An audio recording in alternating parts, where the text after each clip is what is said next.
Y estas oraciones bien escritas que nosotros vayamos a armar están asociadas a semánticas operacionales. Habíamos visto dos instrucciones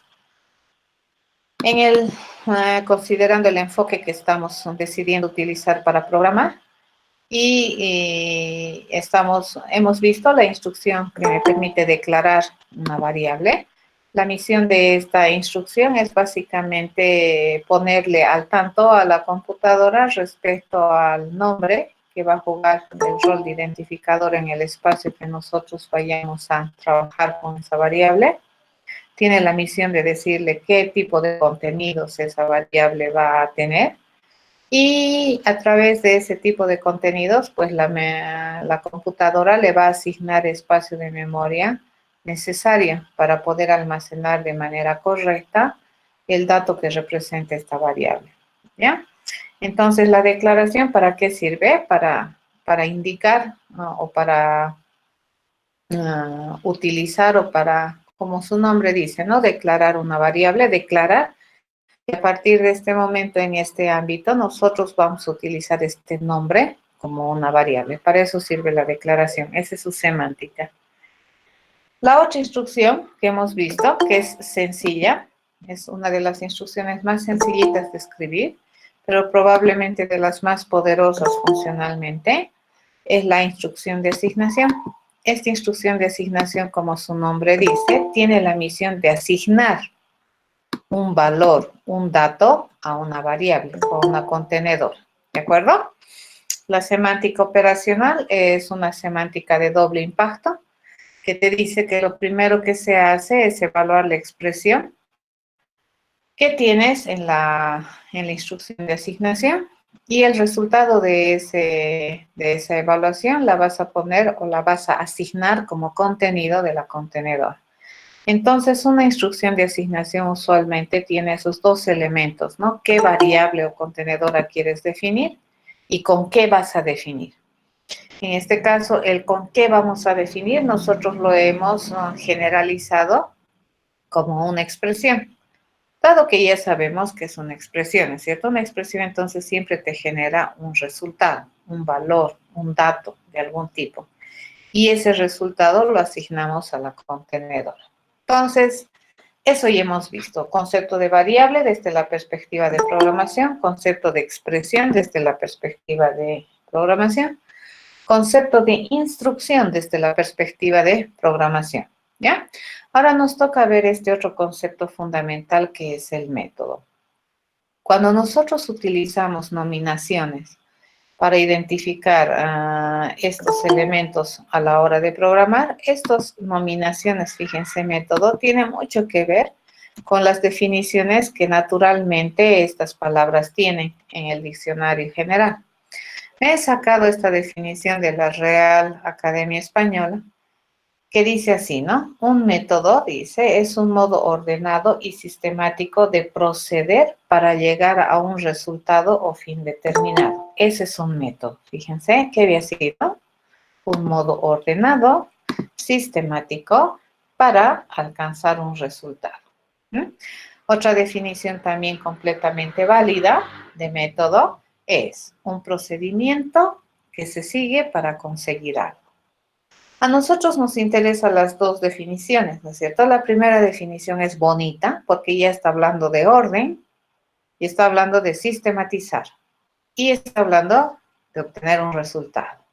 Y la segunda definición es la palabra procedimiento. Fíjense, es un procedimiento para obtener algo o para conseguir algo, ¿ya? O para resolver algo. Por lo cual es correcto decir que un método, para nosotros lo podemos mezclar las dos definiciones y no estar yendo en contra de ellas. Podemos decir que el método representa a un procedimiento ordenado y sistemático que me permite obtener un resultado o llegar a un fin determinado, sin que sea necesariamente un resultado, ¿ya? Me permite conseguir algo. A veces ese algo es un resultado o a veces ese algo es un efecto, digamos, o un cambio de contexto. Esto nosotros sí hemos hecho. Recuerdan que cuando hemos hecho análisis, lo primero que nosotros hacíamos era entender en el problema, ¿cierto? ¿Para qué? Para desambiguar, para sistematizar biencito el entendimiento del problema. Lo segundo que hacíamos era puntear, ¿no? Idear o pensar, ni siquiera idear mucho, era pensar en qué enfoques de solución podríamos utilizar para resolver lo que acabo de entender, el problema que acabamos de entender. El tercer paso era elegir un plan, ¿de acuerdo? No tienes que ir por aquí, por allá, desordenado. Tienes que elegir uno de los planes, el que te parezca más prometedor por el conocimiento que tienes, y utilizar ese plan, ese enfoque de solución. Y luego de eso haces el plan que represente, que sistematice ese enfoque de solución, ¿de acuerdo? Hasta ahí nosotros hemos hecho, ya hemos planeado y lo hemos hecho de manera sistemática, ¿cierto? Hemos eliminado ambigüedades posibles a nuestro plan. Nuestro plan entonces sí es sumamente finito. Fíjense qué hemos hecho cuando hemos hecho un plan. Le hemos puesto un nombre, ¿cierto? Nuestro plan, ¿qué especificaba? Especificaba qué se espera obtener de realizar este plan. Y usualmente nosotros hemos estado en la mayoría de las ocasiones requiriendo un resultado, ¿cierto? Producto de realizar un plan. Que también nosotros hemos identificado de manera clara cuando ya hemos hecho el plan, hemos identificado qué datos de entradita tenemos, ¿no es cierto? Y a priori, qué datos tenemos, por eso a eso se les conoce como entradas también, ¿ya? Son los datos conocidos que me van a proveer para poder realizar mi plan. Y el plan en sí, el plan en sí, va a constituirse en ese conjunto de pasos ordenados, lógicos, que nosotros hemos definido para conseguir nuestro objetivo. Ese conjunto de pasos que nosotros hemos definido, si ustedes observan en los planes que hemos hecho, siempre son finitos. ¿Eso qué significa? Que siempre se tiene la noción de tener un inicio y se tiene la noción de tener un fin de ese conjunto de pasos. Lo interesante de ese plan que nosotros tenemos es que tiene niveles de formalidad ya muy elevados, ¿de acuerdo? Nos hemos ido despegando poco a poco de la informalidad, le llamaremos, de nuestro lenguaje natural, y hemos ido acotando nuestro pensamiento en un lenguaje artificial más estricto. Fíjense que para hacer el plan, ya hemos utilizado un lenguaje más estricto que solamente el lenguaje natural que hablamos. Cuando nosotros vamos a programar entonces este plan, lo vamos a transformar en un método, ¿ya? En términos de programación y mucho más en términos de programación orientada a objetos. Entonces, en este sentido, ¿qué había sabido representar el método? El método representa a un plan, ¿de acuerdo? A un procedimiento sistematizado que está escrito bajo alguna sintaxis de algún lenguaje de programación y cuya misión es obtener algo. ¿De acuerdo? Eso básicamente es un método. Entonces, en el método, fíjense, estos tres primeros pasos que nosotros hemos hecho al hacer el plan, hemos nominado, ¿no ve? Nuestro plan. Siempre le hemos puesto calcular área, verificar acarreo. Así le hemos nominado a nuestro plan, porque no queremos ponerle nuestro plan así como sea. Si yo tuviera que organizarme en hojitas, te puedes decir, che, pásame el plan ese para verificar si hay acarreo. Entonces, ¿cómo identificas cuál es el plan? Le hemos puesto nombrecito, correcto, eso es orden. Para nosotros eso es orden. Y por otro lado, para nosotros eso es representación. Entonces, ese plan que nosotros hemos identificado tiene una razón de ser. Y usualmente esa razón de ser está identificada con el nombre que le hemos puesto al plan. Cuando nosotros lo llevamos a programación, resulta que todo método también tiene nombre. También hay una manera de especificar sus datos de entrada. Y también tiene una manera de especificar qué se espera obtener con este plan, con este método. ¿De acuerdo? Entonces acá dice, lo que se espera obtener puede ser ya sea un resultado o puede ser un efecto, que sea un cambio de estado, por ejemplo. ¿Ya? ¿Entienden esa parte? Eso quiero que entiendan biencito. resultado o al finalizar, digamos, un procedimiento, yo estoy esperando que ocurra algo, ¿ya? Y ese algo puede ser un resultado o puede ser un efecto. Les voy a dar un ejemplo bien sencillito. Por ejemplo, si yo te digo, a ver, si estuviéramos en vivo y directo, y te digo, a ver, ¿quién está acá? Vamos a ver quién está. Le digo, Alejandro. Alejandro, el primer Alejandro que está en la lista. Alejandro, dame tu lapicero. ¿Qué va a hacer? ¿Qué va a hacer Alejandro?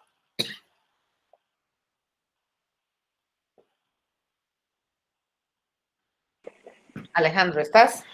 ¿Qué vas a Sí, hacer? voy a dar cero. Me vas a dar el lapicero. Y fíjate cómo me lo das. Para ti es tan natural que me lo vas a dar, ni siquiera sin pensar. Pero desde que yo te mando el mensaje, decirte, Alejandro, dame tu lapicero, eso ha llegado a tu cerebro. Tu cerebro le ha mandado, aparte de tus memorias y demás cosas, a tus nervios, todo, y ha hecho todo un procedimiento tan veloz que hace que tu mano se mueva, agarre el lapicero y me lo entregue, ¿cierto? ¿Y yo dónde voy a recibir tu lapicero? Lo voy a recibir en mi mano. Entonces, en este caso, fíjense, yo del comportamiento de Alejandro estoy esperando un resultado de tipo lapicero, ¿correcto? Eso estoy esperando. Pero si yo le digo a Alejandro, Alejandro, baila, ¿qué haces, Alejandro? Bailo, Inge. ¿Y puedo agarrar eso o puedo mirar? No, solo puede mirar. Puedo mirar, ¿cierto? Probablemente Alejandro estaba disciplinadamente sentadito en su silla pasando clases y ese era el contexto de Alejandro, ¿correcto? El contexto previo a pedirle que haga un procedimiento o una responsabilidad, exacto, ha sido sentadito. Yo le digo, Alejandro, baila. Y lo que nosotros hemos podido, probablemente hubiéramos podido percibir, es que ha cambiado primero el estado de Alejandro y ha cambiado también el contexto. Antes del mensaje, Alejandro sentado. Después del mensaje, Alejandro bailando. Antes del mensaje, Alejandro con sus rodillas dobladas, qué sé yo, ¿no? En estado más o menos estático. Después de Alejandro en estado movible. ¿De acuerdo? Y eso se llama cambio de estado de Alejandro. Pero, a ver, el resultado del procedimiento bailar no me otorga, o en realidad la finalidad del procedimiento del método bailar no me otorga un resultado, ¿cierto? Sino más bien me otorga un efecto en el contexto o un cambio de estado. ¿Estamos de acuerdo? A eso se refiere esto. Entonces, hay muchas veces que nosotros vamos a hacer procedimientos ordenados para cumplir alguna tarea sin necesidad de que esto signifique necesariamente que vamos a generarte un resultado, ¿ya? Al finalizar. Puede que al finalizar generemos un cambio de estado, pero algo vamos a hacer, porque si no, ¿para qué hacemos el plan? ¿Ya? Algo siempre va a suceder. Entonces, esta tripla en la cual nosotros identificamos el nombre, ¿qué es lo que se espera como generar como objetivo, digamos, de este plan? ¿Y cuáles son los datos con los que contamos? A esto se le suele llamar la firma del método, el identificador del método, ¿de acuerdo? Y también suele ser la cabecera del método. Entonces, a ver, el identificador del método no solamente es el nombre, ¿de acuerdo? Son estas tres cosas, el nombre, el decidir qué salida me va a generar, el decidir qué entradas requiere, esas tres cosas juntas juegan el rol de un identificador en un método, ¿de acuerdo? Porque no es lo mismo Alejandro baila y estás en silla de ruedas que Alejandro baila y estás completamente bien, ¿de acuerdo? No va a ser lo mismo, ¿entienden? A eso se refiere que tenemos un identificador. Entonces, el identificador de un método también incluye algunos elementos que tienen que ver con el contexto en el cual nosotros vamos a hacer el procedimiento.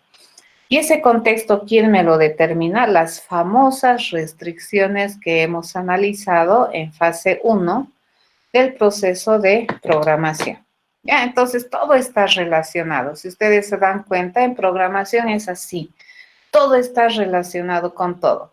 Tú no puedes dejar de lado algo que estamos hablando y decir, ah, ya, puedo hacer las cosas. No, todo está relacionado con todo. Ya todo tiene una razón de ser. Por lo tanto, en programación un método representa un plan, ¿no es cierto? Y esas tres cosas son el identificador del método. Ahora, ese conjunto de pasos sistemáticos que hemos escrito, ¿no es cierto? Que tiene un inicio y un fin, a eso se le denomina el cuerpo del método, se le denomina la implementación del cuerpo, se le denomina la definición del método, ¿ya? Eso es. Entonces, todo método que había tenido, cabecera y cuerpo, así le podríamos llamar, ¿no es cierto? ¿Y la cabecera en qué consiste? En su nombre, en sus salidas, en identificar tipo de salida o que queremos obtener, identificar qué datos de entrada requerimos. Esa es la cabecera del método. También se llama identificador o firma, ¿ya? Y el cuerpo, ¿qué vendría a ser? Vendría a ser ese conjunto de pasos sistemáticos ordenados lógicamente que hemos hecho para poder obtener lo que queremos. Y eso que le llamábamos plan. ¿De acuerdo? Siempre este conjunto es finito, ¿ya? Entonces, básicamente, la forma o la estrategia o la carcasa, le llamaremos, o la estructura general de un método, esta vez estamos utilizando JDK, ¿ya? Va a venir a ser así. Fíjense, esto que tienen acá, adelante, eso es la cabecera del método. Y esto que está entre la llave abierta y la llave cerrada, eso se constituye en el cuerpo del método. Para identificar el principio de, en terminología Javera, se utiliza llave abierta. Para identificar el fin de un bloque, se utiliza la llave cerrada. ¿De acuerdo? En el caso de la firma, fíjense, cabecera o identificador del método, cualquiera de los tres términos es correcto para identificar esta parte, ¿ya? Del método. Fíjense qué tiene. Al igual que las declaraciones de variables, siempre se prefija el tipo del método. Esto se podría leer así, ¿no es cierto? Nosotros tenemos un método que es de este tipo, ¿ya? Y usualmente aquí que vamos a poner el tipo de resultado. Cuando nosotros queremos obtener un resultado, por ejemplo, de tipo entero, aquí le vamos a poner int. Pero si yo quiero obtener un efecto, entonces ese tipo va a cambiar y se va a volver un void. ¿De acuerdo? Entonces van a haber muchos procesos en los cuales la tipificación, le llamaremos, del método está con la palabra void. ¿Y void qué significa? Que no voy a tener un resultado, sino que más bien este método me genera un cambio de estado o algún efecto. ¿De acuerdo? ¿Qué es lo que nosotros le ponemos? Nombre del proceso. Esto ya sabemos hacer, ¿no es cierto? Y entre paréntesis abierto y paréntesis cerrado, separados por coma, en orden, en número y en significancia, le vamos a ir poniendo los datos que se supone nosotros vamos a tener de entrada, ¿ya? Para poder hacer el proceso, ¿correcto? Para poder resolver el problema. Y entre la llave abierta y la llave cerrada, la llave abierta significa inicio, la llave cerrada significa final.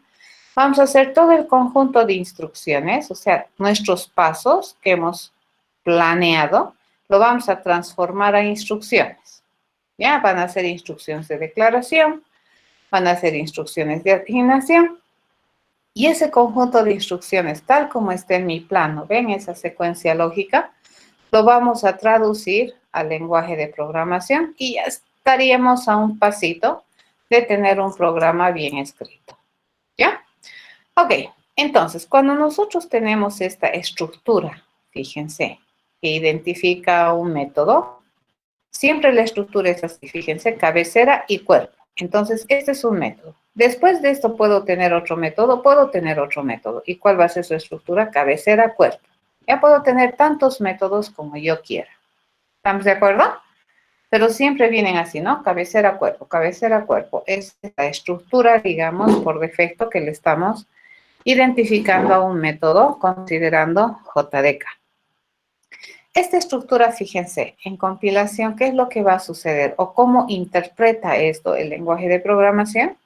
Lo que va a hacer es registrar este nombre de proceso con este tipo de resultado y estos datos, ¿ya? Esta cantidad de datos y los tipos de datos, como un identificador para un proceso a partir de ahora. Entonces, cuando yo invoque o cuando yo utilice este nombre de proceso, en algún momento entonces tendría que tener una forma de referirme a este proceso y no a otro de manera unívoca.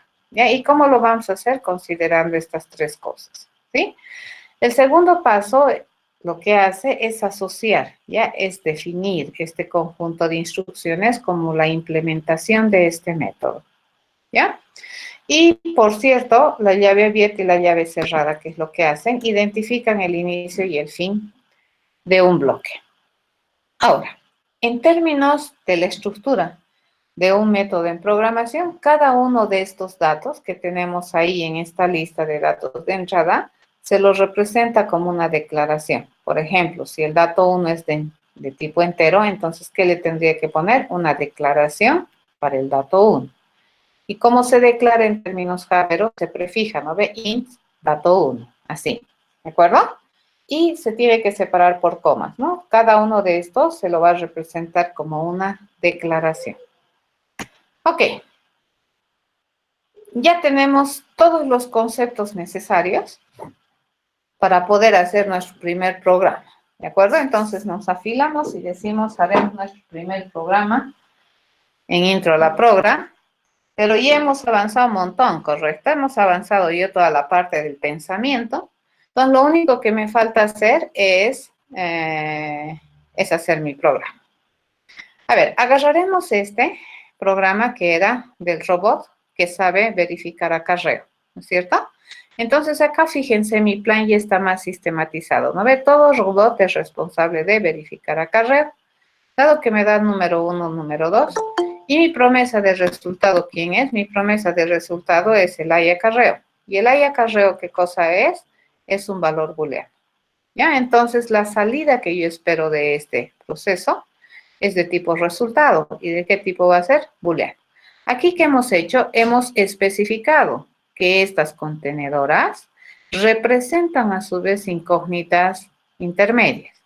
Y para evitar ambigüedad, le hemos dicho qué representa cada una de estas. A pesar de que el nombre ya es significativo, nosotros como entes inteligentes podemos deducir que el nombre, número, cifras de num1 es un número. Pero si esto lo vamos a llevar a un artefacto no inteligente, entonces él no va a poder deducir solo con el nombre qué tipo de datos representa. Entonces, por esa razón, para evitar ambigüedades, ¿qué es lo que le digo? Le ponemos las restricciones, ¿de acuerdo? De a qué valor o a qué tipo de dato representan estas abstracciones. A eso le sigue el conjunto de pasos específicos que nosotros vamos a hacer transformando, utilizando mis datos de entrada y juntándolos de manera inteligente para conseguir estos incógnitas independientes para que al final nosotros podamos obtener mi resultado esperado. ¿De acuerdo? Ese es el plan. Eso ya hemos hecho, eso ya hemos visto. Ok, el siguiente paso que nosotros tenemos que hacer, ¿qué cosa es?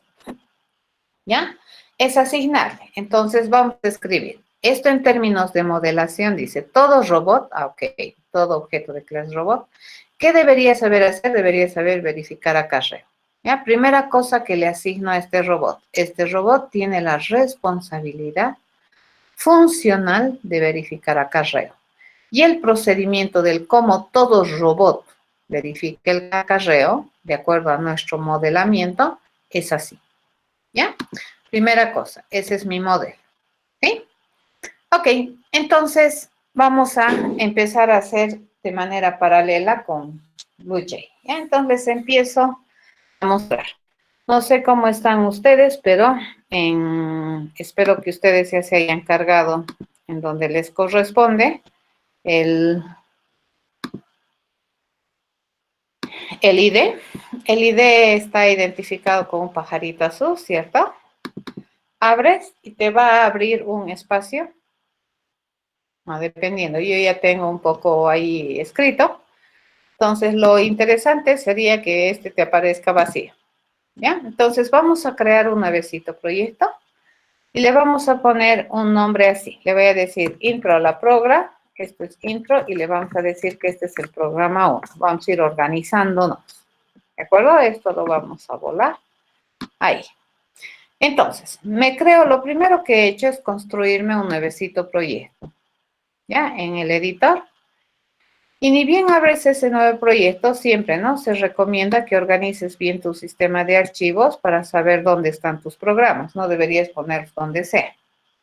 Fíjense, yo lo he puesto en este directorio. Internamente, esto lo va a poner donde tú has dicho o donde tú has elegido ponerlo. Yo, por defecto, los pongo acá, en este directorio que se llama para borrar. ¿De acuerdo? Y aquí en este para borrar, fíjense, me he creado este proyecto Intro a la Progra. ¿Dónde está Intro a la Progra? Este es el proyecto. Fíjense, ahorita lo único que tiene es un archivo por defecto para que representa, ¿no? Que estamos utilizando el editor del BlueJ. ¿Ya? Y este es README. Este README es este. ¿De acuerdo? A ver, fíjense, nosotros abrimos aquí. Ese es el README. Yo abro por aquí y ese es el README. ¿De acuerdo? Ese es el mismo.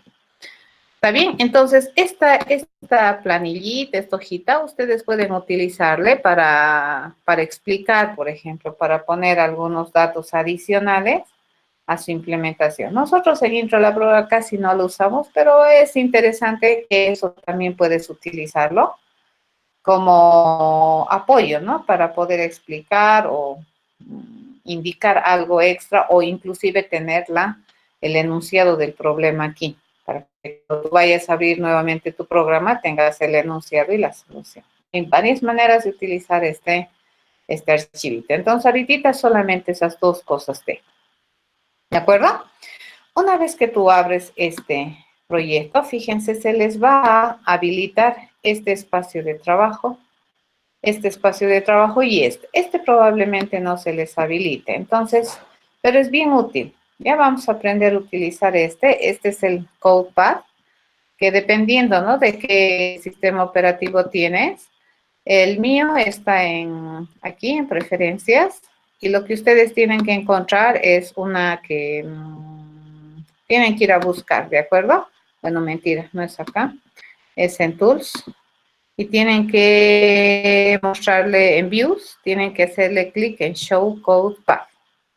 Ahora vayan a buscar. Entonces, depende de cómo se los instala la versión, el sistema operativo. El skin que tengan del BlueJ no va a ser el mismo que yo tengo. Yo tengo instalado en una Mac, entonces el skin es diferente. ¿De acuerdo?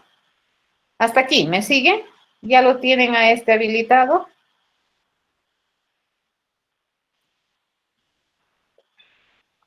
Sí, Ángel. Sí. Venga. Ok. Entonces, este editor es bien bonito para principiantes. ¿De acuerdo? Porque aquí, fíjense, ustedes pueden hacer uso de cosas sueltas. Por ejemplo, ¿y cómo se declara una variable A? Por ejemplo, así se declara una variable A. ¿De acuerdo? A partir de ahora, ¿qué es? Es una contenedora que va a contener enteros. ¿Correcto? ¿Qué he hecho? He hecho una declaración de la variable A. Entonces, fíjense, lo que te está diciendo aquí es que las variables automáticamente están siendo inicializadas, ¿ya? Y por defecto, cuando tú no le dices nada, vamos a mirar el contenido de A. ¿Qué había tenido? Había tenido un 0. Entonces, cuando no le defines nada en JDK a una variable de tipo entero, por defecto, ¿qué valor te lo pone? 0. ¿De acuerdo? Eso es. Cuando yo le quiero asignar un valor, fíjense que voy a utilizar una operación de asignación. ¿correcto? Hago eso.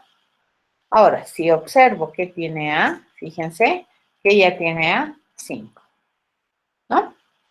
Lo que les preguntaba la anterior vez, ¿cuál es el resultado de dividir 5 entre 2? ¿Cuánto me da? 2. ¿Estamos de acuerdo? Porque es división entera. ¿Cuánto es el resultado de dividir 5.0 entre 2? ¿Sabes? Le digo, me da 2.5. ¿Y el resultado de qué tipo es? Real. Ya para eso sirve este CodePad. No necesitas hacer un re grande programa para averiguar algunas cosas sencillas, para que tú vayas sacándote de dudas algunas cosas que probablemente vas a utilizar en tu programa. ¿Ya? Parecito sirve. Luego le vamos a dar mayor utilidad. Esta área que nosotros tenemos acá, esta área sirve para modelar las clases. ¿Ya? Y esta área que tenemos aquí va a servir ya en tiempo de ejecución cuando yo ya esté utilizando objetos. La única vez que esta área la podemos usar es que en esta área nosotros hayamos logrado compilar de manera correcta un programa. ¿Ya? Ok, entonces, a ver, vamos a hacer esto pasito a paso. Lo primero, dice, tenemos que definir y van a ir viendo cómo va cambiando esto. Ya no voy a ir cerrando, les voy a ir mostrando. Entonces, este es mi proyecto, cómo te lo ha almacenado en tu sistema de archivos como un directorio. ¿Ya? Y aquí adentro van a empezar a aparecer tus códigos. ¿De acuerdo? Entonces, veamos. Lo primero que tenemos, dice acá, es esto, ¿no? Vamos a construir o vamos a definir una clase. ¿Cómo se hace new clase? Botón derecho aquí. Puedo venir por aquí o puedo venir también por aquí. ¿Dónde está mi nueva clase? Por aquí. ¿Ya? Por cualquiera de los tres puede entrar. Nos vamos a construir una nueva clase. ¿Ya? Y aquí te da espacio para ponerle el nombre. Dice, a ver, ¿qué cosita, qué clase vas a definir? Y en este caso le digo, vamos a definir la clase robot. Por el momento no le den importancia a esto porque todavía no conocemos, no lo hemos revisado y lo único que queremos es definir una clase. Ok, le digo. Y fíjense, se genera una cajita cuyo nombre es robot. Esta cajita está achurada. ¿De acuerdo? Cuando está achurada, así, significa que no la hemos compilado, no le hemos pasado una revisión de sintaxis. ¿Ya? Si nosotros hacemos doble clic aquí, fíjense, se les va a abrir una pantalla que me permite editar mi clase. ¿Ya? En este caso, vamos a explicar cada elemento que tiene esto. Esta primera parte, fíjense, que está entre slash, doble asterisco y asterisco slash, todo este bloque, desde aquí hasta aquí, es un bloque de comentario. ¿Qué significa? Que eso no significa una instrucción. No, esa parte nosotros lo podemos utilizar para explicar alguna cosa, para poner nuestro nombre. Por ejemplo, aquí yo le voy a decir, no, su nombre, autor, yo soy MLBC, María Leticia Blanco. La versión, le puedo poner la fecha, ¿cierto? Estamos al 24 del 3 del 21, ¿correcto? Le puedo poner así, fíjense, del 2021. Y le estoy poniendo datos, digamos, generales, ¿no? Y vamos a decir, ya, este es el primer programa, ya que estamos haciendo. Todo esto, fíjense, no sigue el rigor de salvo estos, pero que por el momento no les voy a explicar. Esto no sigue el rigor de una instrucción. Entonces, desde aquí hasta aquí se considera un comentario. Los comentarios no se compilan, ya el compilador los ignora. ¿Para qué sirven estos comentarios? Para ayudarnos a nosotros a hacer anotaciones, ya nuestro código. Esto es cuando queremos hacer un comentario de bloque. Y estos dos slashes significan comentario de línea. Entonces, por ejemplo, todo lo que está a continuación hasta el retorno de carro también es un comentario. Por el momento, fíjense, nosotros vamos a agarrar esto y lo vamos a eliminar, ya por el momento. Luego vamos a empezar a utilizar mejor. ¿Qué es lo que acabamos de hacer? Fíjense, nosotros tenemos esta clase robot, ¿ya? Y este robot hasta ahorita yo no le he definido nada, no le he definido ni funcionalidad ni nada. Entonces, en caso de BlueJ, lastimosamente, pero también tiene una razón de ser, no te permite mostrar el modelo así, en las tres partes, pero este es un estándar, ¿de acuerdo? Mundial para modelar clases. Entonces, por esa razón es importante que lo entienda. Una clase se modela en un está dividido en tres secciones. La sección alta está para el nombre de la clase, la sección media usualmente está para los atributos y la sección baja está para los métodos, ¿ya? ¿Qué son característicos para este tipo de objeto? En BlueJ no te va a mostrar así, ¿ya? Ni bien yo he hecho esto, fíjense, compilo, yo puedo compilar por aquí, automáticamente, fíjense, esta mi clasecita ha dejado de estar achurada, ya compila, claro, compila porque no ha hecho nada mal, ¿ya? ¿Y qué hemos utilizado? Esto les había mostrado también, cómo se escribe una clase en programación, se escribe así, ¿de acuerdo? Lo que vamos a hacer es ponerle class, la palabra reservada class, y enseguida le ponemos el robot. Abrimos llave y cerramos llave. Y entre medio de esta llave abierta y cerrada, nosotros vamos a escribir todo lo que queremos que sepa hacer el robot o todo lo que nosotros decimos que debería tener el robot. ¿De acuerdo? En este caso, fíjense, que habíamos dicho que todo robot es responsable de verificar acarreo. Ah, dices, ok, entonces todo robot, le escribo, dice, es responsable de verificar el acarreo. ¿De acuerdo? ¿De qué es responsable? De verificar acarreo. ¿Ya? Se supone que este me tiene que generar un resultado de tipo boolean. Fíjense, boolean, cuidado, boolean. Siempre ya, estas palabritas, fíjense, se les va a pintar de otro color. Eso también tienen que aprender. Porque si haces error de dedo, como por ejemplo hace rato, fíjense este negrito, ahí me doy cuenta de que algo mal está pasando, entonces corrijo. Boolean, ¿qué es? Es la palabra que se utiliza para determinar datos de tipo booleano en JDK. ¿Ya? Cuando tú vas a ir a aprender un lenguaje de programación, ¿qué es lo que tendrías que ir a averiguar? ¿Cuál es la palabra que se usa para determinar un tipo de dato booleano? Y dependiendo del lenguaje, te dirán cuál es la palabra. En el caso de Java, es boolean. Y fíjense, ¿de dónde me he inventado ese boolean? No me he inventado, ¿cierto? Me he generado de acá, porque en mi plan hemos dicho que el resultado es un valor de tipo boolean, ¿ya? Entonces, ¿qué es lo primero que le estoy diciendo? Que este método me va a otorgar, si yo lo uso, este método me va a devolver un valor booleano. Lo puedo utilizar como si fuera una expresión, ¿se dan cuenta? Me va a calcular un booleano, ¿ya? Claro que no va a ser tan facilito como que sumar, restar, más complicado, sí, más complicado, pero me va a calcular. Eso es lo primero. Lo segundo que tengo que hacer, dice, en esto, es definir cuántas entradas tengo. Y eso ya lo teníamos aquí. Le digo, en número, en nominación, en forma y en orden. Ya, entonces vamos a poner, ¿cuántos datos? 2. ¿Qué se llama? Num1, num2.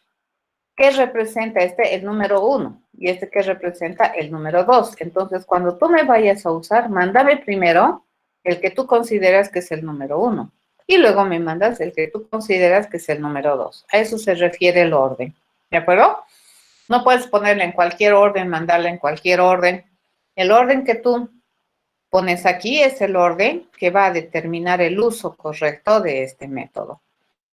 Dice que estos son valores de tipo entero. Entonces hacemos declaraciones. Estas declaraciones van a estar separadas por comas. Por cada dato de entrada se hace una declaración, ¿ya? Por cada dato. Y luego dice inicio y fin. Entonces, aquí, ¿qué le hacemos? Le ponemos un inicio, le ponemos fin. Esa es una muy buena manera de que no te falten ni te sobren símbolos de agrupación. Te pones inicio, fin y te paras ahí al medio y dices, bueno, entre ese fin, yo le voy a poner, fíjense, el conjunto de instrucciones para hacer y para resolver mi problema. ¿De acuerdo? Hasta aquí estamos. Fíjense, conjunto de instrucciones lo he puesto como comentario. ¿Ya? Eso. Muy bien. Acabamos de asignarle una responsabilidad a todo objeto de clase robot. Y la responsabilidad es verificar acarreo. ¿Mm? Continuamos. Lo siguiente que tenemos que hacer, fíjense, es identificar, ¿no es cierto?, los datos de entrada como declaraciones y luego una vez en el cuerpo, nosotros ¿qué tenemos que hacer? Lo primerito que tenemos que hacer es declarar las incógnitas. La más importante es la incógnita resultado, ¿cierto? Esa es la más importante. Entonces, fíjense, nos vamos a copiar de aquí. Esperemos que agarre, creo que no va a agarrar, está como imagen. Entonces no me queda otra que escribir. Vamos a hacerlo pacientemente, ¿ya?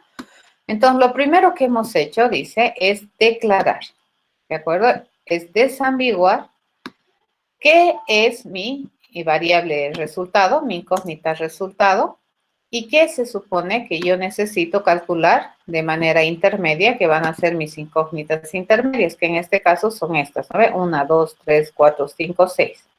1, 2, 3, 4, 5, 6. ¿Ya? Entonces, si nosotros hemos hecho bien nuestro trabajo de análisis, de planeación, así bien sistemática y no ambigua, el programar no nos va a ser demasiado complicado. Entonces, pasamos, ¿no? Le digo, vamos a tener esta es mi incógnita resultado, boolean hay acarreo. Vamos a tener, dice, esta incógnita parcial, que es el número de cifras de num1, ¿sí? Vamos a tener esta otra, vamos a hacer copy, ¿ya? Control copy, control paste, el número de cifras del num2, ¿de acuerdo? Vamos a hacer el número de cifras máximo entre los dos, ¿ya? ¿Qué más necesitamos? Dice, necesitamos el número de cifras de la suma. Obviamente necesitamos, dice, la suma, ¿correcto? Fíjense, las variables por norma estándar siempre empiezan con minúsculas, ¿ya? Los nombres de los métodos por norma estándar empiezan con minúsculas. Y el nombre de las clases siempre empiezan con mayúscula, por norma estándar. ¿Estamos de acuerdo? Estamos utilizando también estándares de programación.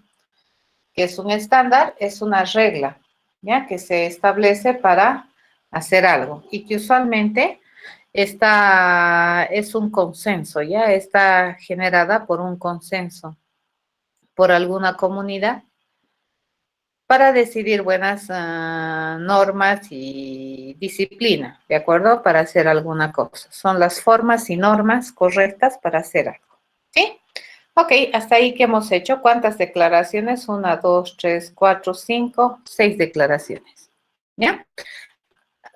Los estándares, ¿qué cosas son? Son formas y normas, ¿de acuerdo? Que una comunidad de personas se pone de acuerdo y tienen cierto rigor para escribir cosas. Entonces, esto, fíjense, el escribir las variables con minúscula, empiezan con minúscula, ¿ya? Eso es un estándar. Esa es una norma general, más o menos. Es un estándar, ya definido. Y cuando nuestro nombre de variable es un compuesto, por ejemplo, hay acarreo, yo no voy a escribir así, ¿no ve? Con espacio en blanco, eso no se puede. Se tiene que escribir en una sola palabra. Pero tampoco me conviene escribir así, fíjense, hay acarreo, ¿no? Hay acarreo, se lea eso. Y lo que vamos a hacer es esta otra norma estándar de escribir como a esta forma de escritura, cuando tú tienes para una nominación compuesta, se llama camel case, o sea, tienes lomitos, ¿no ves? Esas lomitos. ¿De acuerdo? Son normas de buena escritura, ¿ya? Que es interesante seguirlas, ¿ya? Si no las sigues también nadie te va a decir nada, pero la comunidad de programadores te va a mirar con su ceja elevada. ¿De acuerdo? Por algo se han generado normas. Muy bien, ya hemos hecho nuestras 6 declaraciones. Lo siguiente que hacemos Y si me deja, es. Lo siguiente que hacemos es hacer asignaciones. Fíjense, mi plan básicamente es pura asignación. Y la asignación, ¿cuál es la sintaxis general? Al lado izquierdo viene la contenedora o variable, seguido del símbolo igual, y al lado derecho tenemos la expresión y termina con punto y coma. La expresión puede ser tan larga como tú quieras, ¿cierto? Y la contenedora es la variable. En este caso nosotros, ¿qué tipo de contenedoras vamos a usar más? Van a ser las variables. Rara vez vamos a utilizar constantes, sin embargo, existen, ¿ya? Entonces vamos a ponerle aquí a este lado la variable, ¿no? El nombre de la variable y a este lado la expresión que yo quiero utilizar para obtener un valor que luego se va a asignar a esta contenedora, ¿de acuerdo? ¿Esa qué instrucción es? Es una instrucción de asignación, ¿ya? Ok, venimos acá. Y fíjense, este ya está bien finito, ¿no? Nos vamos a venir dos transparencias aquí atrás, aquí está, y nos venimos con programa, ¿no? Dice, una vez que hemos terminado de declarar, entonces aquí le vamos a empezar a definir bloques, ¿bien? Esta es declaración de incógnitas, ¿de acuerdo? Ahí. Y a partir de aquí vamos a hacer los procesos o acciones para resolver el problema o el ejercicio, ¿cierto? A partir de aquí son las acciones. ¿Cuántas acciones tengo para resolver mi problema? 1, 2, 3, 4, 5, 6. Vamos a hacer en for. Fíjense, dice, nosotros vamos a definir el contenido del número de cifras del número 1, calculando, dice, el logaritmo en base 10 del número 1. Y a eso le vamos a sumar más 1. Eso lindo, ¿no es cierto? En términos de pensamiento.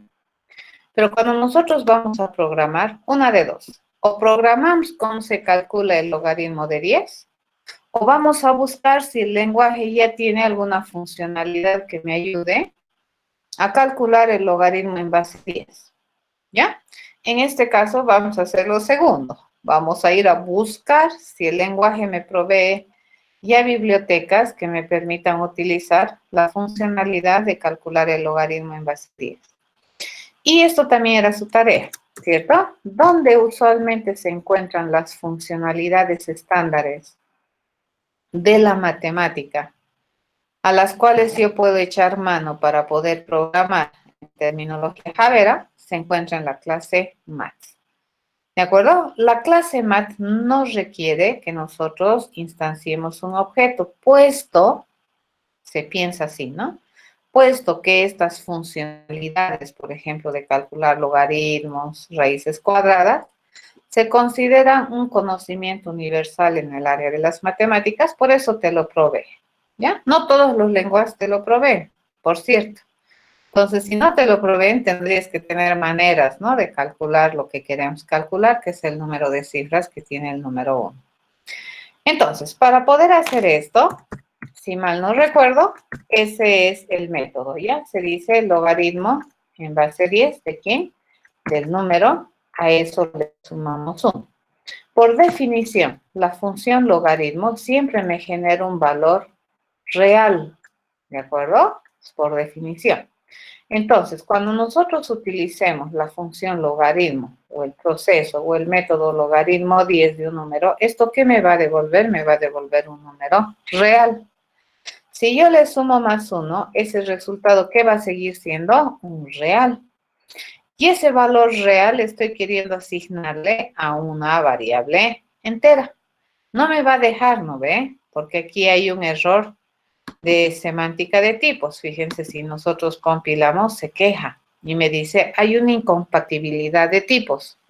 Hay una posible pérdida de precisión, dice, si yo hago una conversión automática, lo cual no quiero hacer, dice, ¿no? Si yo hago una conversión automáticamente, tú tienes que asumir el conocimiento de que si nosotros transformamos un real a un entero, va a haber una pérdida de precisión. Y tú dices, ah, ya, ¿quiero pérdida de precisión? En este caso sí. Entonces, lo que vamos a hacer, a todo este resultado, fíjense, que era un real, lo vamos a convertir en un entero. ¿Qué habíamos dicho esto? Esto también es un operador de conversión, ¿ya? Más adelante vamos a ver algunas transparencias en las cuales se explica esto. Y si ustedes han ido a averiguar su tarea, ya deberían saber, ¿ya? Hasta ahí estamos bien, entonces, a ver, vean. Compilamos y ahora mi error ya se ha ido a otro lado. Ya pasó esta línea. Fíjense, la compilación no está ejecutando, me está revisando que esté bien escrito y que encima en el futuro sea posible hacer. ¿De acuerdo? Mucho cuidado. La instrucción de asignación sintácticamente siempre pone en el lado izquierdo de este símbolo igual la variable, ¿ya? Y al lado derecho del signo igual que se pone la expresión, que se supone se va a evaluar para obtener algún valor, para que ese valor se asigne como contenido de esa variable que está a la izquierda. No al revés, van a tener cuidado. Esto no es una equivalencia, no es una comparación. El símbolo igual, en términos javeros, identifica la instrucción de asignación. ¿Ya? Ok, seguimos. Entonces, ya sabemos cómo hacer esto. Por lo tanto, ya podemos calcular el número de cifras del número 2. Y vamos a hacer de la misma manera. Vamos a tomar la parte entera del resultado de ir a calcular el logaritmo en base 10 del número 2 más 1. Y ese valor lo vamos a asignar a la contenedora número de cifras de num2, ¿cierto? Dice, vamos a ir a calcular el número de cifras máximo entre estos dos. ¿Y cómo se calcula? Nuevamente, una de dos. O aprendo a saber cuál es el máximo de dos valores, o voy a fijarme si es que esta es una función disponible en el área de las matemáticas. Y le cuento que el max y el min es una función matemáticamente válida para utilizar y explicar razonamientos, completamente válido, ¿ya? Entonces, nuevamente, dice Saya, si es que es matemático, debe estar en math. ¿Y qué le vamos a mandar? Le vamos a mandar esos dos. Le voy a mandar el número de cifras del número 1, eso quiero saber, por un lado, y le vamos a mandar a competir con el número de cifras del número 2. ¿Y con cuál me voy a quedar? Me voy a quedar con el mayor. ¿Sí? Listo, acabamos de encontrar, fíjense, el número de cifras máximo. Obviamente, esta asignación a mí no me conviene hacerla aquí, ¿no ven? Si la hacemos aquí, yo ya sé que me va a responder 0, porque por defecto los valores de esto que habían sido 0. No quiero eso. Tiene que ser en este instante de tiempo y yo tengo que calcular esto. ¿Cuándo? Cuando estas incógnitas, fíjense, ya tienen valores. ¿Ya? Porque sin que no haya definido valores, entonces esto no tiene mucho sentido hacerlo antes. A eso se llama secuencia lógica. Lo siguiente le digo, ¿no? La suma va a ser el resultado de sumar el num1 más el num2. ¿De acuerdo? Entonces, le digo que el número de cifras que tiene la suma, ¿ya?, similar a este, va a ser mismo procedimiento. Fíjense, vamos a agarrar la parte entera del resultado de calcular el logaritmo en base 10 de la suma y a ese sumarle más 1. ¿Ven? Listo, ya está. Hasta ahí estamos bien. Pasamos. Y el último paso dice, vamos a definir el contenido de mi variable y acarreo. Y lo vamos a definir con el resultado de esta expresión. Fíjense, vamos a agarrar y vamos a comparar. ¿Será que el número de cifras de la suma es diferente al número de cifras máximo? Le digo. Ok, escribimos. Número de cifras de la suma es diferente al número de cifras máximo. ¿De acuerdo? Y ya no le pongo el signo de interrogación, porque en terminología javera, el operador que identifica a un distinto es signo de admiración igual. Era su tarea, ¿correcto? Tenían que ir a averiguar. Listo. Hasta ahí hemos terminado de conseguir mi resultado. Y antecitos de terminar mi proceso, vamos a ponerle el operador return. El return es un operador en terminología Javera cuya misión es terminar, ¿cierto?, el proceso devolviéndote el contenido que tiene mi variable resultado. ¿Ya? Por eso acá, esta era mi incógnita resultado. ¿Ya? ¿De qué tipo es mi incógnita resultado? Boolean. ¿Qué está esperando como resultado este proceso? Un boolean. Y aquí, ¿qué te estoy devolviendo? Un contenido de la variable ayacarreo, que debería ser un boolean. ¿De acuerdo? Hasta ahí habíamos trabajado y estaría esto implementado. ¿De acuerdo? Ok. Eso hay que ir a averiguar, que era Matt, les había dicho, ¿no es cierto?, que tenían que ir a averiguar. ¿Qué es lo que nosotros hemos hecho? Fíjense, hemos escrito un método. A esto se le llama código fuente, ¿correcto? Lo que he hecho acá, fíjense, esto es código fuente. ¿Ya? Compilamos y si me sale sin errores de sintaxis, estamos yay, hemos hecho nuestro primer código y hemos escrito bien. Fíjense, hemos sido bien formales, punto y coma, no me he olvidado. Eso es sintáctico. Son reglas de buena escritura en el lenguaje de programación. Ahora nos fijaremos aquí abajo. Hace rato, fíjense, solamente tenía el readme y el package. Ahora ya tengo el robot Java, fíjense que es mi código fuente. Vamos a abrirlo en otro editor, por ejemplo en Sublime, y esto me lo va a abrir como el código fuente que hemos escrito.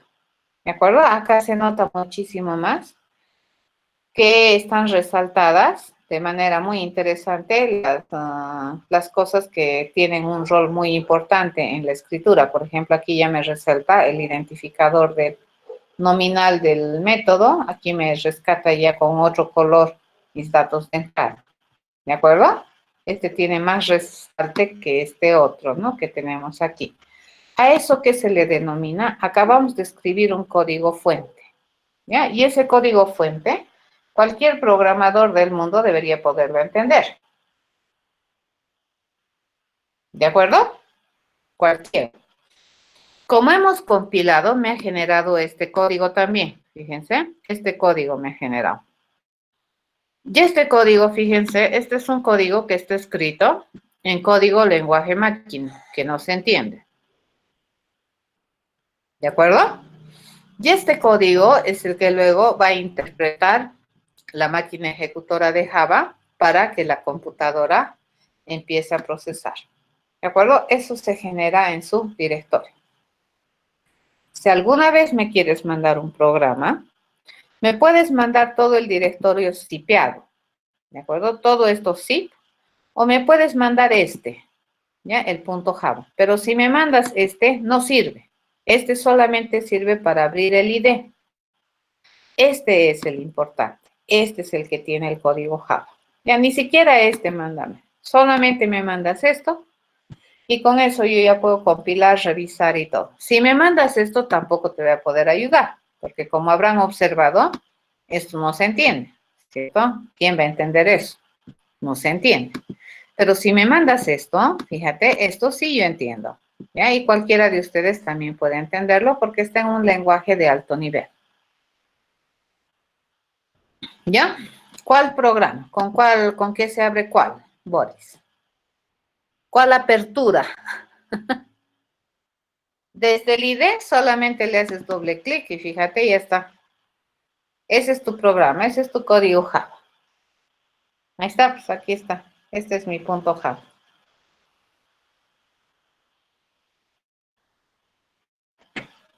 ¿Ya? Entonces les estoy mostrando cómo se abre desde el ID y les estoy mostrando qué sucede internamente en tu sistema de archivos. En tu sistema de archivos así te lo estoy organizando. Tú no necesitas venir, pero aquí. El ID te transparenta las compilaciones, todo. Ahora, si tú quisieras compilar por línea de comandos, eso ya es otra historia. ¿De acuerdo? Ahorita, como estamos utilizando el ID del BlueJ, entonces acá ya tengo, ¿no?, mis vías para compilar. Puedo compilar desde aquí, fíjate. Puedo compilar desde aquí. Y cuando compilo desde aquí, compila todo lo que hay acá. Puedo compilar desde aquí. Le digo compile. Y esta. Van a tener harto cuidado. cuidado que le hagas remove, ¿de acuerdo? Cuando remove en BlueJ no hay control Z. ¿Estamos de acuerdo? Cuidado con el remove. El remove realmente te lo elimina y no hay el control Z, no te puedes arrepentir.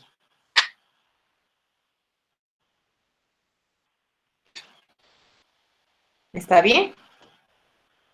Ok, ¿alguna pregunta más? Hasta aquí, fíjense, ¿qué es lo único que hemos hecho? Este pensamiento que teníamos aquí escrito, fíjense, en lenguaje natural, era este, lo he traducido a un lenguaje más estricto, ¿cierto? Más formal todavía. Ya, y esto ya es lenguaje de programación. Y esto ya compila y esto ya son realmente instrucciones que la computadora va a entender. La computadora es tonta, ¿verdad? La computadora obedece lo que yo le digo que va a hacer. Ok, veamos. Hasta ahí estamos bien. Entonces, ya hemos venido a programar y ahí hemos programado. Fíjense que este código fuente que hemos escrito siempre tiene que cumplir las reglas sintácticas del lenguaje de programación que estés utilizando. ¿Ya? Y a este se le conoce como código fuente. ¿Ya? Y en términos javeros, el código fuente siempre tiene una extensión .java. ¿Ya? Eso. Ok, ya hemos programado. Entonces, lo siguiente que vamos a hacer es mostrar que funciona. ¿Ya? Entonces, veremos si mi robot sabe hacer las cosas bien. Y nos pondremos ejemplos. Ya nos vamos a poner algunos ejemplos para verificar si es que mi robot está funcionando bien. Entonces, estos ejemplos nos los vamos a poner así. Vamos a agarrar lápiz por acá. Vamos a utilizar esta transparencia o esta cosa que tenemos aquí atrás como pizarra. ¿Ya? Por ejemplo, a ver, la anterior clase les había explicado qué significaba esto. Por ejemplo, si yo sumo 3 más 5, eso es 8. ¿Esto genera acarreo? La respuesta debería ser no, ¿no ven? No me genera acarreo.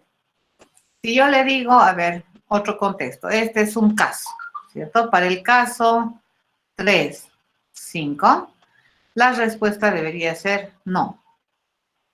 Si yo le pongo, a ver, como datos, el 17 y el 93, entonces la respuesta que me debería generar sí, ¿cierto? True. Esto me debería decir true, hay acarreo. Y aquí me debería decir falso, no hay acarreo. ¿Están de acuerdo? ¿Quieren algún ejemplo más? ¿Algún caso más que queramos testear?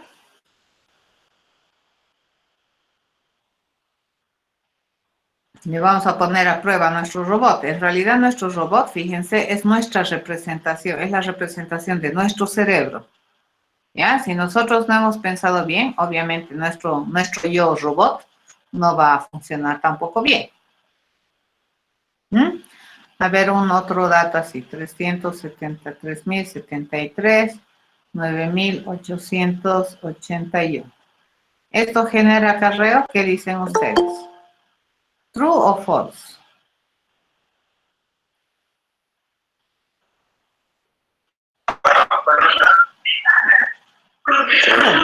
True dice, ¿no? 4.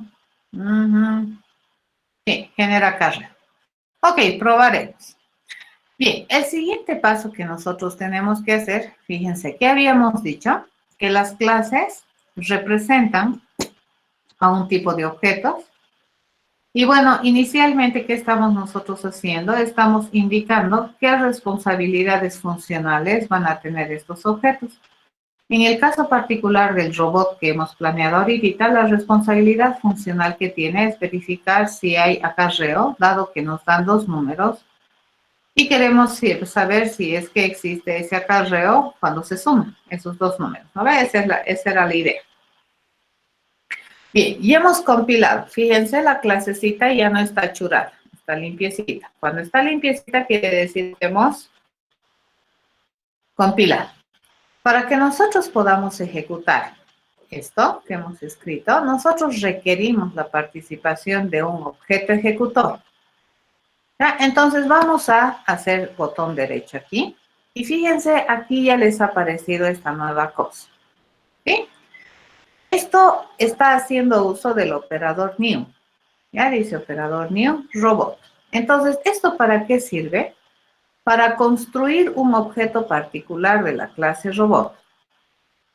Y entonces nos vamos a construir un objeto particular de la clase robot. ¿Por qué razón? Porque los objetos son las unidades ejecutoras en programación orientada al objeto. No existe, o sea, no se puede ejecutar cosas a menos que exista un objeto responsable. ¿De acuerdo? Así funciona, por lo menos la forma en que estamos pensando las implementaciones. Entonces yo le voy a decir, este robot que se llame yo, es la representación de yo. Yo le pongo el nombre que quiera. ¿De acuerdo? Entonces, fíjense, esta área ha empezado a cobrar vida. A esto se le conoce como modelo objeto. Esto es un modelo de clase y este es un modelo de objeto. Y ya estamos ejecutando. Ahorita ya estamos ejecutando este programita que hemos escrito. ¿Ya? Objetito, fíjense, le vamos a hacer clic derecho y fíjense, este objeto sabe verificar si hay acarreo. La clase no sabe, fíjense, la clase, ¿qué es lo único que sabe? Construir objetos. ¿Quiénes son los entes ejecutores del comportamiento?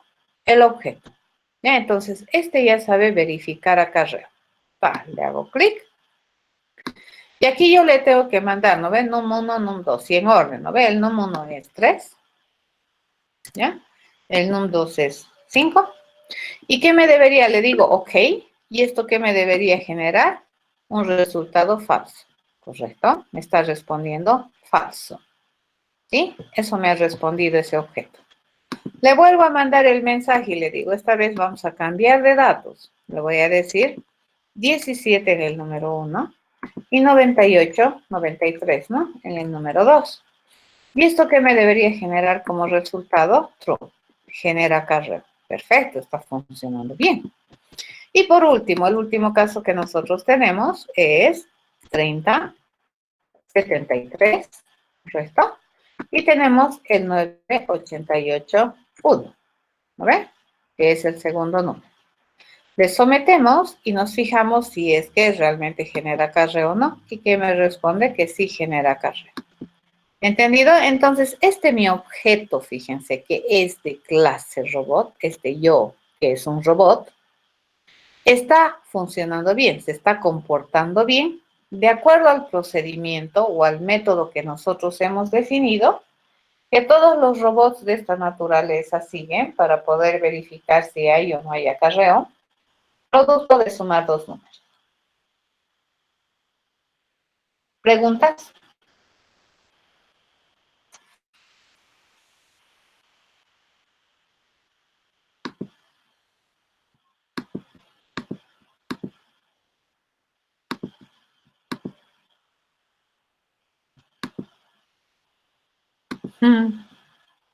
Nos vamos a construir el otro, ¿ya? Ahora, ¿qué es lo interesante de este? Es que no puedes construir solamente un robot, puedo construir otro.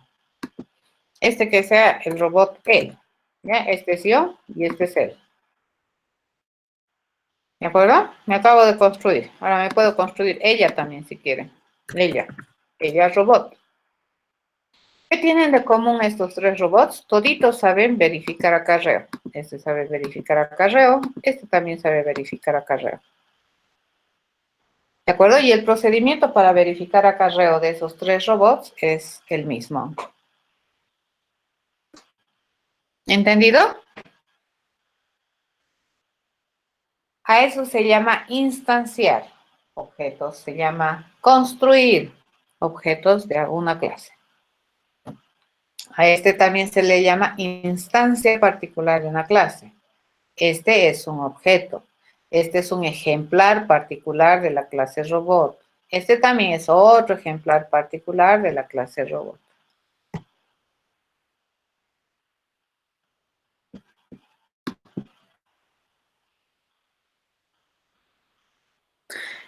Porque a este yo le puedo pedir que haga 3, 5 y a este le puedo pedir que haga 10, 20 y a este le puedo pedir 50, 70 y tengo tres robots que hacen lo mismo y está bien. Es como si me dijeras, ¿para qué quiero tener un barrendero o para qué quiero tener un comensal en mi casa si todos comen?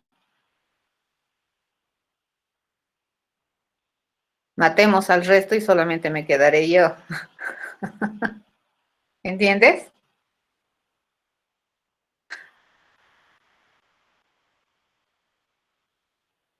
Sí, se entiende. Y ahorita, claro, estamos viendo objetos que no tienen estado, ¿ya? Luego va a empezar a tener más sentido lo que vamos a ir construyendo. Ahorita lo único que hemos hecho es darle una responsabilidad funcional, pero no tiene conocimiento, fíjense, no tiene conocimiento este robot. Lo único que necesita es que le des dos números y básicamente el conocimiento de este robot es su procedimiento. ¿Ya? El procedimiento es su poderío del robot. ¿Estamos de acuerdo? Eso. ¿Ya? ¿Qué otra consulta más?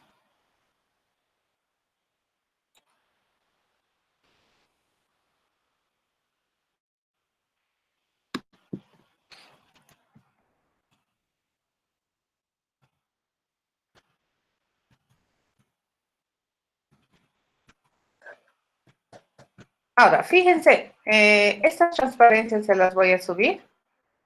Este es otro ejemplo que ya está pensado, planeado, y hay que programar, ¿de acuerdo? Hay que programar ese. Este es otro ejemplo que te permite decidir. Este es el máximo, fíjense, entre dos números, y básicamente esa es la forma de resolver, ¿ya? En programación orientada a objetos, ¿qué hay que hacer? Hay que asignarle un responsable, ¿no?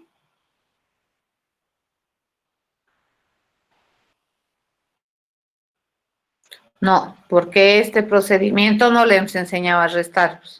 O sea, tu robot, fíjate, es bien apegado a las leyes.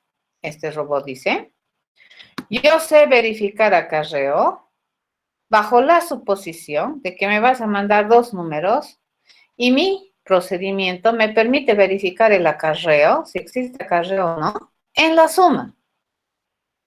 Eso es mi descripción. Para la resta no, pues tendría que aprender de otro modo. ¿Cierto, Cristian? Entonces, si yo quiero, ahí está, esa es buena tarea, fíjense. Yo quiero saber, pero es más complicada, ¿no? Yo quiero además de eso asignarle a este robot que me identifique si hay o no hay acarreo cuando yo resto.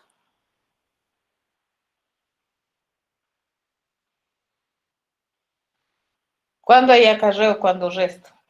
¿Saben?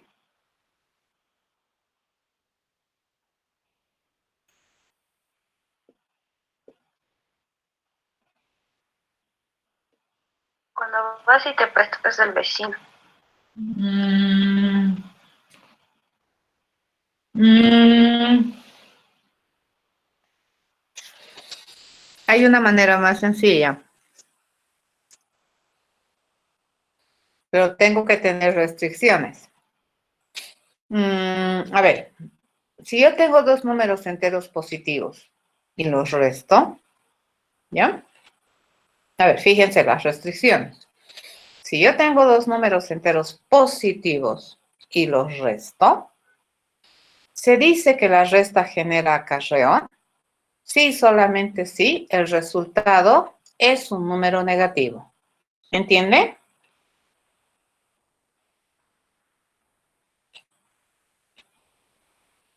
Sí, se entiende. Sí.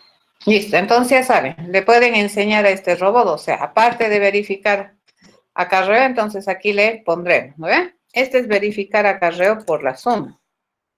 Ahora le voy a dar otra responsabilidad más, gracias a su compañero Cristian. Entonces, Cristian dice, este objeto no es lo mismo, no es lo mismo, ¿no?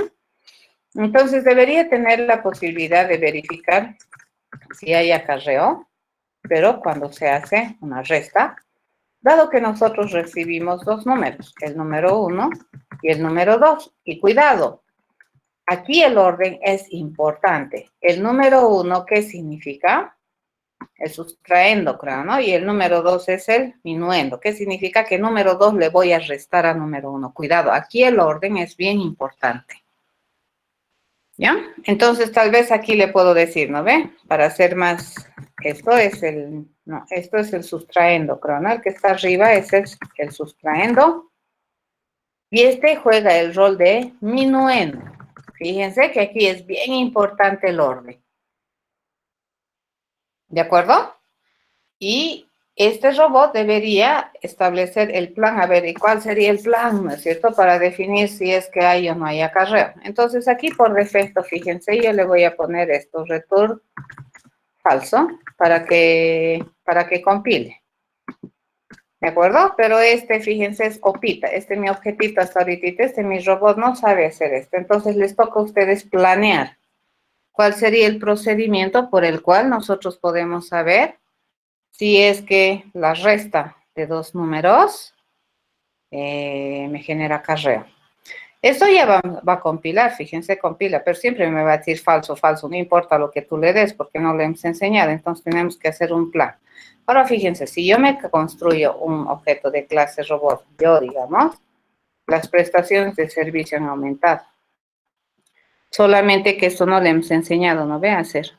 Y aquí el nombre de miren, acá está. ¿Qué quiero? Un sustrayendo, un minuendo. Bien importante el orden, les cuento. Porque si tú le dices, cualquiera, mándame, la resta no es una operación conmutativa, ¿no ve? Entonces me puede generar errores en el razonamiento. Eso es bien importante, fíjense. El orden tiene restricción. Bien, la suma no, porque la suma es conmutativa. ¿Está bien? Vayan a hacer esto. Les voy a dejar estas transparencias y les voy a dejar esto también en Moodle hasta esta noche. ¿De acuerdo? Termínenlo de hacer esto y revisen este otro ejercicio también. Que ya está hecho y vayan a programar. ¿Ah? Empiecen a perderle el miedo. Seguro les va a salir errores en compilación, todo. No importa, tienen que empezar a trabajar. ¿Ya? Vayan a hacer Esto que está en Python, en C, no tomen, pero es un ejemplo de que ustedes cuando razonan, fíjense, este es el razonamiento, para poderlo traducir a un lenguaje de programación imperativa, lo que yo tengo que aprender es su sintaxis y debería poderlo traducir. Ya ya está escrito en Python, en Java y en C++. Está en C++. ¿De acuerdo? A ver, ¿cuándo se dice que una resta genera acarreo? Cuando se resta dos números enteros positivos.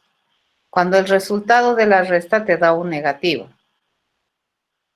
Eso quiere decir que te ha faltado, ¿cierto? El número de arriba es más chiquito que el número de abajo, entonces te has tenido que prestar. Eso sería el infinito. Porque, a ver, por el mundo cerrado, fíjense, si yo tengo la resta de dos números enteros positivos, el resultado debería ser un entero positivo. ¿Ya? Eso es en aritmética.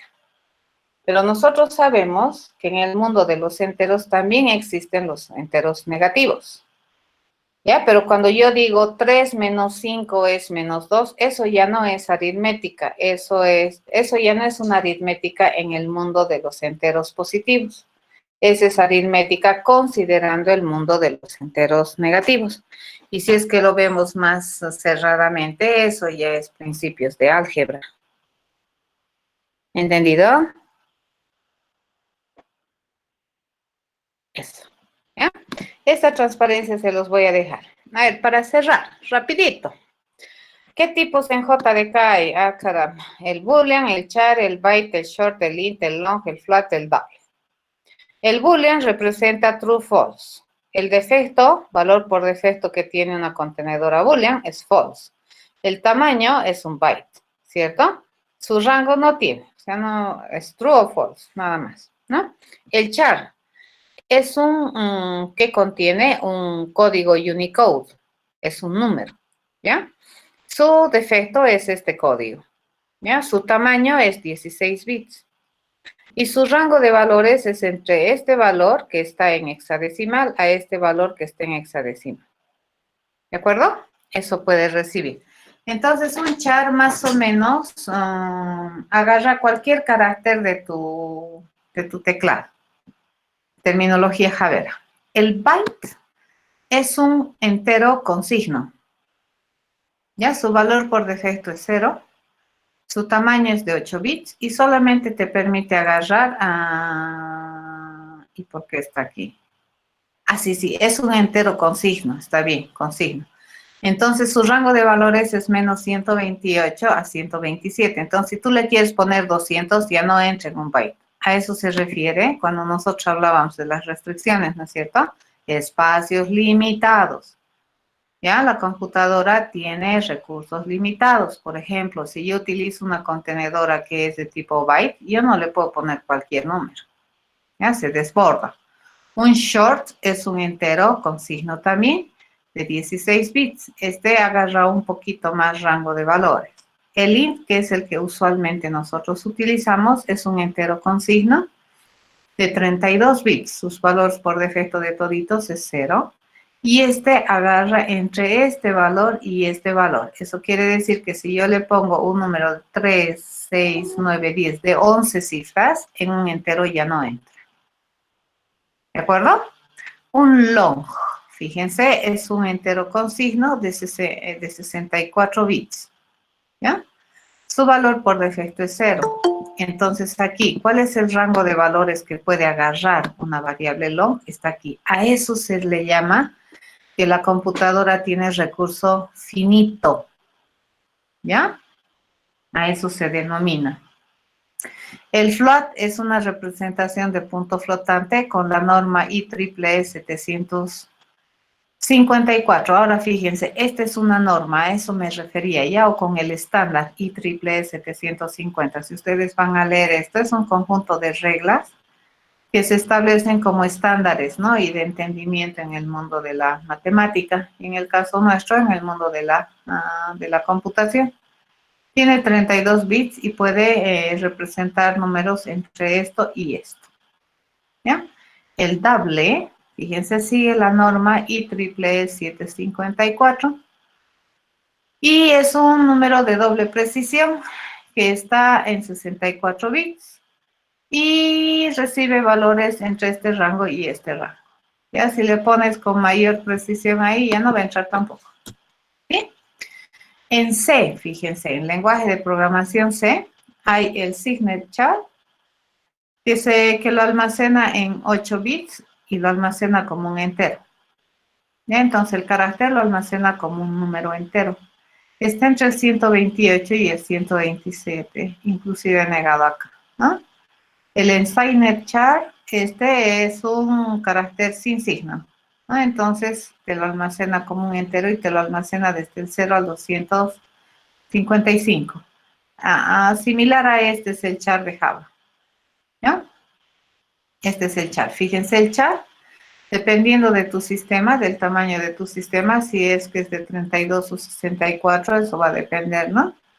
Pero ¿qué te lo almacena? Te lo almacena el código ASCII del carácter. Vayan a averiguar qué es un código ASCII, deberían saber, ¿de acuerdo? Eso es cultura general para un programador. Cuando no encuentras tu arroba en tu teclado, ¿qué haces?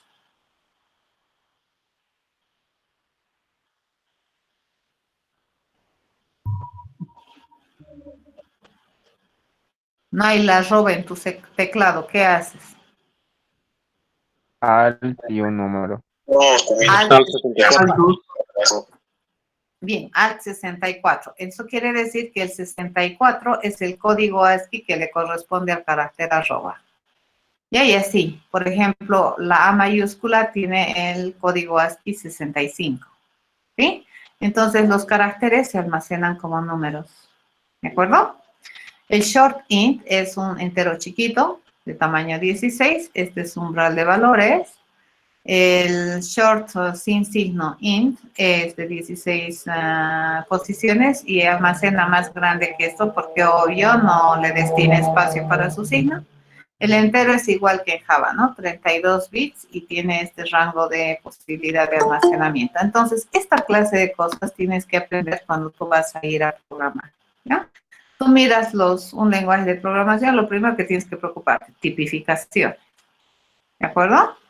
Los operadores en JDK, fíjense, a esto se llama precedencia. ¿Qué es lo primero que se hace? ¿Qué es lo que se hace después y demás? Acá, por ejemplo, si encuentra el punto, es lo primero que hace. ¿Ya? Antes que cualquier cosa, lo primero que hace es el punto. Luego, ¿quién también es un operador? Los corchetes, esto vamos a ver. Luego, también, ¿quién se considera operadores? Fíjense, los paréntesis abiertos para identificar los parámetros de un método. Ya eso también te genera un operador. Cuando yo le digo, por ejemplo, acá en mi objetito, cuando yo le he hecho esto, ¿sí? Verificar acarreo, fíjense acá está con paréntesis abierto, paréntesis cerrado. Cuando tiene esto, entonces automáticamente el paréntesis le hace notar al lenguaje o a la máquina ejecutora que se está invocando a un método, entonces hace acceso al método. ¿De acuerdo? Eso significa aquí. El más es un operador de auto incremento que puede ser utilizado como post-incremento. ¿De acuerdo? En precedencia 15, no, esta es la precedencia 16, ¿no? En precedencia 15 está el más como un operador de pre-incremento o pre-decremento. ¿Ya? Se hace. Esto vamos a ir aprendiendo. Fíjense, el menos es, no, esta es la pestañita. ¿De acuerdo? Esto permite hacer operaciones a nivel de bits. Esto representa al operador booleano not de precedencia 15. Ya tiene alta precedencia este. O bueno, ni tan alta, baja precedencia. ¿No? El 14, fíjense en precedencia 14, es el operador new, con lo que acabamos de instanciar objetos. ¿Ya? Esto es el casting que acabamos de hacer, ¿no es cierto? Cuando hemos utilizado el log de 10. Tenemos en precedencia 13, más, menos, no más, división, multiplicación, división y módulo, que tienen mayor precedencia que la suma y la resta. ¿Ya? Y el operador más, fíjense, tiene otra connotación más que cumple el rol de ser un concatenador de cadena. ¿De acuerdo? Eso vayan a ver. Fíjense, todos estos operadores, ahí hay este operador instance of, que vamos a ver más adelante, casi al terminar. Fíjense, el igual representa el igual en una comparación. Y el signo de interadmiración igual significa el no igual en operaciones de comparación. ¿No? Sirve para datos primitivos, sirve para referencias. Ya nosotros vamos a usar datos primitivos usualmente. El i, fíjense, es un AND a nivel de bits. ¿Ya? El i que nosotros vamos a usar es este. Este es el i que nosotros vamos a usar con booleanos. ¿Ya? Este es un AND condicional que nosotros conocemos normalmente. Este representa el OR. Este es un operador ternario. Este representa asignación. Fíjense, el igual es el operador para instrucción de asignación. Entonces, el igual que había sido un operador. Correcto, desde la perspectiva de Java. Y así, eso tienen que ir a aprender. ¿Ya? Lo mismo en C, ¿no? Hay operadores. ¿Ya? Eso es en C. Tenemos ese tipo de operadores. Y por otro lado, que tenemos que también dominar este concepto que se llaman palabras reservadas en lenguajes de programación. Resultan ser eso, palabras, ¿ya? Que tienen un significado gramatical particular y específico para el lenguaje de programación. Y de hecho, estas palabras no las puedes utilizar para nominar variables, métodos, esa clase de cosas, ¿ya? Las palabras reservadas que tenemos, por ejemplo, fíjense, la palabra class es reservada. Ya la palabra char es una palabra reservada. La palabra int tiene semántica, ¿no? ¿Esto qué significa? Enteros. La palabra true está reservada, que es un valor booleano. ¿Ya? La palabra, a ver, ¿qué más tenemos? La false debería estar aquí. False es una palabra reservada. Correcto, doble es una palabra reservada. Todas estas son palabras reservadas. New también es una palabra reservada porque identifica un operador. ¿Quién también es reservado? Return. Vamos a return, no lo encuentro. ¿Dónde está? OPQLST. Ahí arriba está, ¿no? Acá. Return, palabra reservada. Fíjense. ¿Ya? Entonces, ¿qué es lo otro que tienes que ir a aprender cuando vas a ir a programar? ¿Qué palabras no puedes utilizar para nominar una variable? Por ejemplo, no puedes utilizar la palabra final. Fíjense, final no, prohibido. Y te puedes estar rompiendo la cabezota ahí, compilando y que no te compile y tú no sabes por qué, si es solamente porque le has puesto final a tu nombre de variable. ¿Ya? Y si no sabes leer los errores, te puedes quedarte 10 horas, ¿no? Y, oh, ¿por qué? ¿Por qué? Y la razón es porque es una palabra reservada. ¿Ya?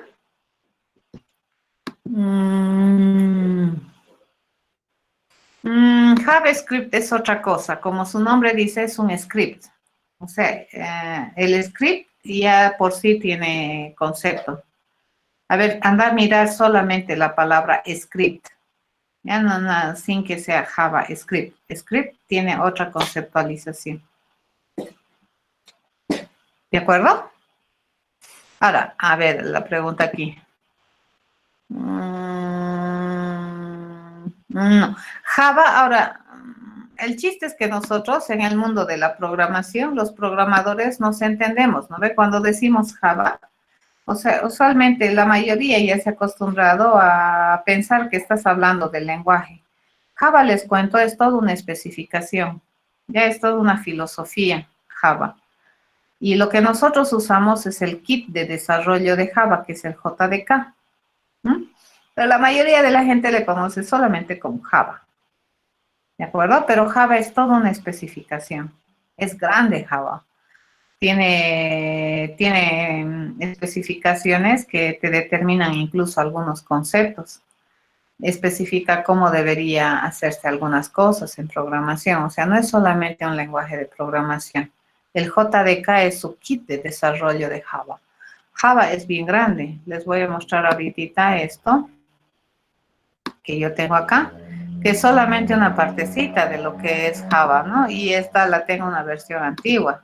Esta una versión antigua. Las últimas, fíjense, estos son, esta es la documentación del JDK 6. Esto es del JDK. Fíjense, ¿qué es lo que nosotros usamos? Todo esto tiene el JDK. Ya, todos estos paquetes. ¿De acuerdo? Todo esto es el lenguaje Java, todito esto. Nosotros utilizamos una miseria, les cuento, de esto. Casi usamos nada. ¿Ya? O sea, por eso cuando dicen, no, por Dios, tan complicado programar, no, pues no es complicado. Bueno, sí es complicado si es que estás empezando, ¿no? Pero de aquí en adelante su vida se puede complicar muchísimo. ¿Ya? Entonces, acá tienes un montón de paqueterías. Si tú te vienes a su API nomás de referencia, que es a su API, fíjense, toditas estas son clases. A ver, mire, toditas estas son clases. Y aquí, fíjense, su scroll, miren qué chiquitito está. Toditas esas son clases que te provee la biblioteca. De todas estas clases, nosotros en el curso de Intro a la Programa, con mucho entusiasmo, usaremos 4. ¿De acuerdo? Así, con mucho entusiasmo. Y porque la intención, digamos, en Intro a la Programa es que no te conviertas en un experto programador javero, sino queremos que te conviertas en un experto pensador para programar. ¿Estamos de acuerdo? Si bien es cierto, utilizamos JDK para mostrar que todos los pensamientos que sistematizamos son realizables, pues no te estamos convirtiendo en un javero por excelencia, les diré. ¿No? Porque para ser un javero por excelencia, tendrías que aprender mucho de la tecnología. Ahorita lo que nosotros estamos haciendo es estructurar cerebro, estamos aprendiendo a planear soluciones computacionales. ¿Ya? Eso estamos haciendo, eso es programar. Y estamos utilizando JDK para verificar la realizabilidad de nuestros pensamientos. ¿Ya? Ok, entonces a más tardar mañana les voy a dejar las cosas en Moodle, chicos. Y estaríamos quedando aquí. Desde el martes vamos a seguir haciendo ejercicios, ¿de acuerdo? Martes más chicoteamos un poquito con ejercicios y el jueves vamos a empezar otra cosa. Entonces vayan afilándose. Todo lo que caiga en sus manos, vayan tratando de planear, ya de sistematizar procedimiento para resolver ejercicios. Vayan a buscar las Olimpiadas Matemáticas de nivel primario. Ahí hay ejercicios bien bonitos que te permiten resolver. O sea, ahí te piden respuestas específicas, pero lo que tú puedes hacer es sistematizar el procedimiento, programar y darle entradas y deberías salirte. ¿De acuerdo? Eso. Ok, nos vemos hasta el día martes.